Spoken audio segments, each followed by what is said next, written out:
The X article, formerly titled The Sources of Soviet Conduct, was published in Foreign Affairs magazine in July 1947. The article was written by George F. Kennan, the Deputy Chief of Mission of the United States to the USSR, from 1944 to 1946, under Ambassador W. Averell Harriman. Background: G. F. Kennan had been stationed at the U.S. Embassy in Kiev as Minister-Counselor since 1946. Although he was highly critical of the Soviet system, the mood within the U.S. State Department was friendship towards the Soviets, since they were an important ally in the war against Nazi Germany. In February 1946, the United States Treasury asked the U.S. Embassy in Moscow why the Soviets were not supporting the newly created World Bank and the International Monetary Fund. In reply, Kennan wrote the long telegram outlining his opinions and views of the Soviets. It arrived in Washington on February 22, 1946. Among its most remembered parts was that while Soviet power was impervious to the logic of reason, it was highly sensitive to the logic of force. The long telegram, the preface to the long telegram says, Answer to Deputy Euro Unregistered Trademark S284, February 3, 13 involves questions so intricate, so delicate, so strange to our form of thought, and so important to analysis of our international environment that I cannot compress answers into single brief message without yielding to what I feel would be a dangerous degree of oversimplification. I hope, therefore, Department will bear with me if I submit an answer to this question 5 parts. I apologize in advance for this burdening of telegraphic channel. But questions involved are of such urgent importance, particularly in view of recent events, that our answers to them, if they deserve attention at all, seem to me to deserve it at once. Kennan described dealing with Soviet communism as a Euro-OE undoubtedly greatest task our diplomacy has ever faced and probably greatest it will ever have to for sheer Euro. In the first 2 sections, he posited concepts that became the foundation of American Cold War policy. The USSR perceived itself as perpetual war with capitalism. The USSR viewed left-wing, but non-communist, groups in other countries as an even worse enemy of itself than the capitalist ones. The USSR would use controllable Marxists in the capitalist world as allies. Soviet aggression was fundamentally not aligned with the views of the Russian people or with economic reality, but rooted in historic Russian nationalism and neurosis. The Soviet government structure inhibited objective or accurate pictures of internal and external reality. According to Kennan, the Soviet Union did not see the possibility for long-term peaceful coexistence with the capitalist world.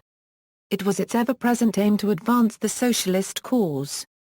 Capitalism was a menace to the ideals of socialism, and capitalists could not be trusted or allowed to influence the Soviet people.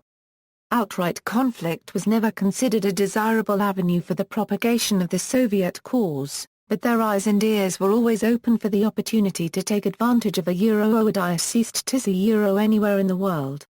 In Section 5, Kennan exposited Soviet weaknesses and proposed U.S. strategy, stating that despite the great challenge, my conviction that problem is within our power to solve a Euro, and that without recourse to any general military conflict. He argued that the Soviet Union would be sensitive to force, that the Soviets were weak, compared to the united Western world, that the Soviets were vulnerable to internal instability, and that Soviet propaganda was primarily negative and destructive.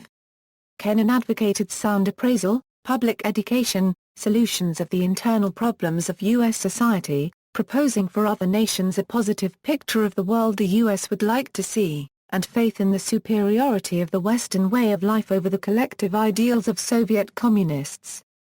Clifford Elsie report, in July 1946, President Truman enlisted the services of one of his senior advisers, Clark Clifford, to prepare a report on Soviet relations that would provide detail on Soviet disregard for post-war agreements. The president, allegedly frustrated by Soviet actions, claimed he wanted to be ready to reveal to the whole world the full truth about the Russian failure to honor agreements. With the assistance of George Elsie, Clifford set out to write a report that would take the analysis of the long telegram and translate it into concrete policy recommendations.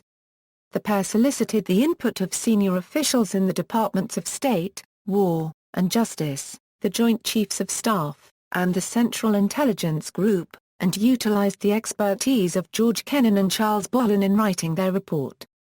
The final report, entitled American Relations with the Soviet Union, was presented solely to the President on September 24, 1946, and it did not circulate beyond his desk. In fact, President Truman ordered that all copies of the report be delivered to him because the report was of great value to him, but if it leaked, it would blow the roof off the White House. "We'd have the most serious situation on our hands that has yet occurred in my administration." The report would remain top secret and uncirculated until it appeared in Arthur Crocker unregistered trademark S memoirs in 1968. The report provided Truman with the background of wartime relations with the Soviet Union, insight into existing agreements, and most important, detail on Soviet violations of agreements with the United States. It also stressed the importance of a well-informed public because only a well-informed public will support the stern policies which Soviet activities make imperative. The first mention of the concept of restraining and confining the Soviet influence appeared in the Clifford Elsie report. Origin of the article: The Sources of Soviet Conduct began as a private report prepared for Secretary of Defense James Forrestal in January 1947. It was never intended as a public document, but on the urging of Hamilton Fish Armstrong, editor of Foreign Affairs, Kennan obtained permission from Forrestal to publish the article under the pseudonym X. When published, the article was not intended to be a statement of the government's official views of the Soviet situation. But when it was revealed that the author was George Kennan, the connection to official policy was made and some high-ranking officials, including Secretary of State George C. Marshall, questioned the approval for the publication. Kennan was heavily involved in the evolution of U.S. policy toward the Soviet Union following World War II. Both his writing of the long telegram and his input into the Clifford Elsie report factored into the content of the article. When he wrote the long telegram, it was a review of the facts of how the Soviet Union saw the world. The Clifford Elsie report took those facts and interpreted how they affected the world and what the U.S. should do about it. The X article took the information presented in the two prior reports and constructed a roadmap for the Cold War. The article proved to be the public face of American foreign policy in the Cold War even though Kennan himself has noted that he felt that he was misunderstood in the statement that the United States policy toward the Soviet Union must be that of a long-term, patient but firm and vigilant containment of Russian expansive tendencies. This policy was misinterpreted to mean that the U.S. would contain the Soviet Union globally. Much of the meaning that was interpreted from the article, even within the government, was not the true meaning that Kennan intended. He admitted that there were serious deficiencies in the article and he was afflicted with ulcers over the response that the article received. See also, Cordons Sanitaire, a national strategic narrative by Mr. Y, also known as the Y article, which was inspired by the X article. References. External links. The Long Telegram, NSC 68, U.S. Objectives and Programs for National Security, NSC 68 was submitted directly to President Harry Truman in 1950 by an ad hoc interdepartmental committee under its policy planning head, Paul Nitz. The Novikov Telegram.